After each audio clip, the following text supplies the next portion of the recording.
Captain, what do you think of the Mr. Trump's recent action about India's 25% hike on the tariff? It's a very sad thing.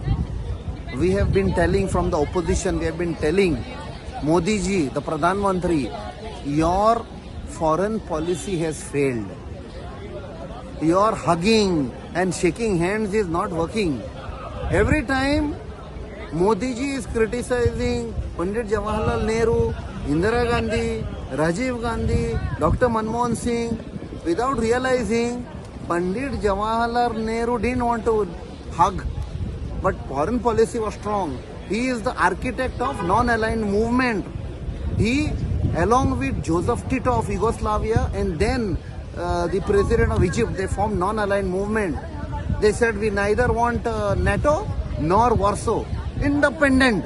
They got respect. Indira Gandhi, there was pressure on her in 1971 by President Nixon. I will send 7th Fleet. She did not bend. She said, you do what you want. I know how to protect my country.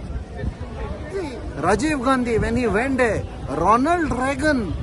President Ronald Reagan respecting him. So, Manmohan Singh respected, highly respected by George Bush and Obama and all. They respected.